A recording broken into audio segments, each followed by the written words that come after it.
안녕하세요. 모두가 사는 교회 올리브교회 박종보 목사입니다. 오늘도 하나님의 은혜와 평강이 우리 주 예수 그리스도 안에서 저와 우리 모두에게 넘쳐나길 주의 이름으로 축복합니다.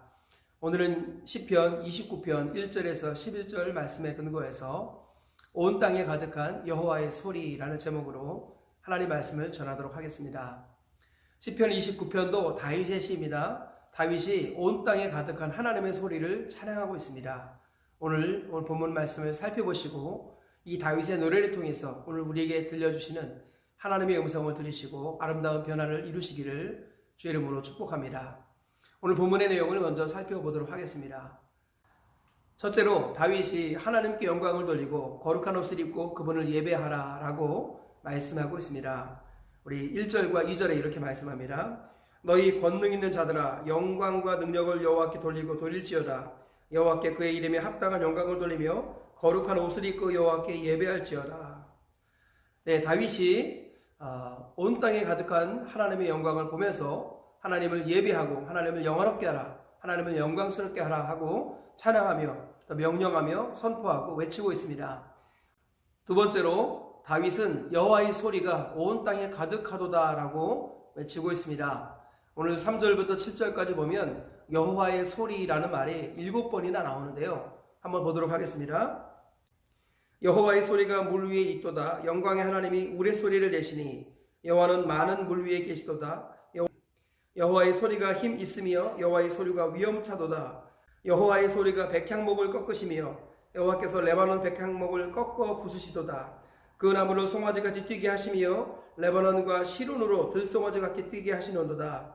여호와의 소리가 화염을 가르시도다. 여호와의 소리가 광야를 진동하시며 여호와께서 가데스 광야를 진동시키시도다. 여호와의 소리가 암사슴을 낙태하게 하시고 삼림을 말갛게 벗기시니 그의 성전에서 그의 모든 것들이 말하기를 영광이라 하도다. 네, 다윗은 여호와의 소리가 온 땅에 가득하다라고 여호와의 소리를 7번이나 말하며 외치고 있습니다. 이 여호와의 소리가 무엇입니까? 오늘 보면 3절 말씀을 보면 여호와의 소리가 바로 우레소리라는 것을 알 수 있습니다. 3절을 다시 읽어보시면 여호와의 소리가 물 위에 있도다. 영광의 하나님이 우레소리를 내시니 여호와는 많은 물 위에 계시도다. 영광의 하나님이 우레소리를 내신다 이렇게 말씀하죠. 여호와의 소리가 바로 우레소리를 말하는 것입니다. 즉 다윗은 자연 만물 속에서 우레 천둥 소리가 나는 것을 보면서 하나님의 임재를 누리고 있는 것이지요. 그래서 우리의 소리를 여호와의 소리다 이렇게 비유로 노래하고 있는 것입니다. 그러면서 여호와의 소리가 물 위에 있도다 라고 말하는데 물이라는 것은 구름을 말하는 것입니다.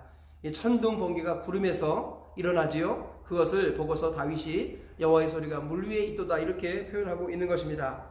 그러면서 여호와의 소리가 백향목을 꺾으시며 여호와께서 레바논 백향목을 꺾어 부수시도다 이렇게 말하지요. 그러니까 천둥 번개가 치면서 폭풍이 일면서 백향목이 흔들리고 뿌리째 뽑히는 이런 것들을 보면서 다윗이 하나님의 위엄을 느끼고 있는 것입니다.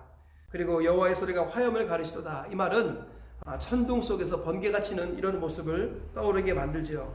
그리고 9절을 보면 여호와의 소리가 암사슴을 낙태케 하신다 이런 표현들이 나오는데요. 이 낙태라는 말을 원어로 살펴보면 새끼를 일찍 낳게 하다 이런 말입니다. 하나님께서 주신 천둥 번개 소리가 너무 커서 이 사슴이 깜짝 놀라서 일찍 진통이 시작되어 새끼를 빨리 낳는 경우를 이렇게 표현하고 있는 것이죠. 어찌하든지 간에 다윗은 지금 우레 소리가 나고 번개가 치고 그리고 폭풍이 일면서 일어나는 자연 현상들을 보면서 하나님의 영광을 경험하고 있는 것입니다. 세 번째로 여호와는 악인의 심판자이시며 의인의 구원자시다 라고 말씀하고 있습니다. 10절 이하를 보시면 여호와께서 홍수 때에 좌정하셨음이며 여호와께서 영원하도록 왕으로 좌정하시도다. 여호와께서 자기 백성에게 힘을 주시며 여호와께서 자기 백성에게 평강의 복을 주시리로다. 하나님이 자기 백성에게 힘을 주시고 평강의 복을 주시는데 또 다른 한편으로는 하나님께서 홍수 때에 좌정하셨다 이렇게 표현합니다. 여기서 말하는 홍수라는 것이 노아의 홍수 때를 말합니다. 하나님께서는 노아의 홍수 때 심판주로 좌정하셔서 수많은 사람들을 물로 멸하셨지요. 그런데 택한 자기 백성 노아에게는 하나님께서 자비와 긍휼과 평강을 베풀어 주셨다. 이렇게 우리는 알고 있습니다. 하나님은 회개하지 않는 죄에 대해서 엄하게 심판하시는 무서운 하나님이시지만 동시에 하나님의 은혜 아래 있는 사람들은 평강의 복을 주시는 자비로우신 분이다 라는 것을 다윗이 노래하고 있습니다. 오늘 이 다윗의 노래를 통해서 우리가 얻을 수 있는 교훈을 살펴보도록 하겠습니다. 첫째, 자연 만물 속에서 하나님을 깊이 만날 수 있다라는 것입니다. 로마서를 보면 하나님의 능력과 신성이 하나님이 만드신 만물에 분명히 보여 알려진다고 말씀하고 있습니다.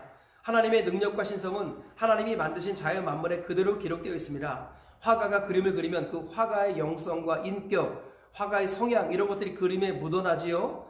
마찬가지라는 것입니다. 하나님의 작품인 이 자연 만물을 보면 하나님의 능력과 신성을 분명히 알 수 있다고 성경이 말씀하고 있습니다.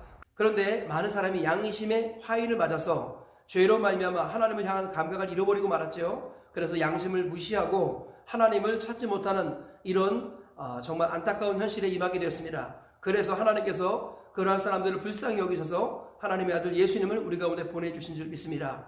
오늘 성경에서 분명히 말씀합니다. 다윗은 자연 만물 속에 나타나는 우레소리를 통해서, 번개를 통해서, 폭풍우를 통해서 하나님의 임재를 느끼고 있는 것을 볼 수 있습니다. 이것이 바로 진정 경건한 사람의 모습이라는 것을 우리가 기억하시며, 저와 우리 모두가 하나님께서 지으신 만물 속에서 하나님의 능력과 신성을 경험하시고 그분을 찬양하시는 우리 모두가 다 되시길 주의 이름으로 축복합니다. 둘째로, 하나님은 우리가 언어의 직공이 되기를 원하십니다. 하나님께서는 우리에게 아름다운 언어를 만들 수 있는 창조의 능력을 허락하셨습니다. 특별히 대한민국 사람들에게는 한글이라는 가장 우수한 언어를 하나님이 선물로 주셨습니다.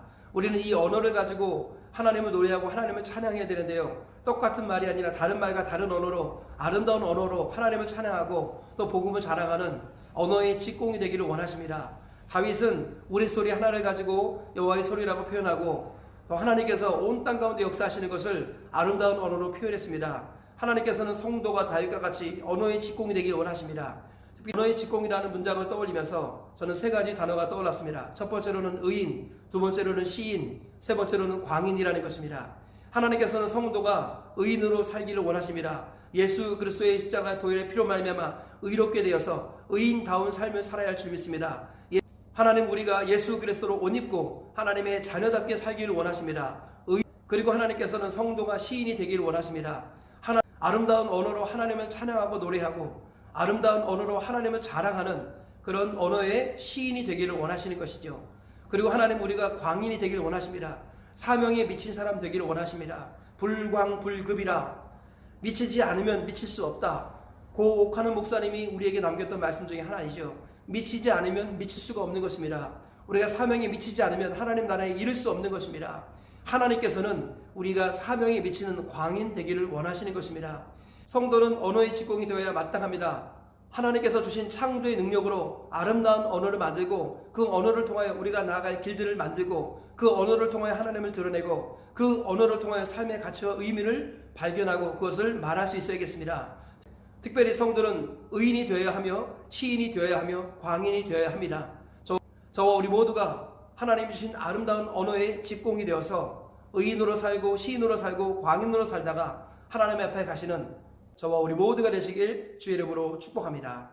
셋째로, 하나님은 무서운 심판주이시지만 동시에 자비의 구세주라는 것입니다.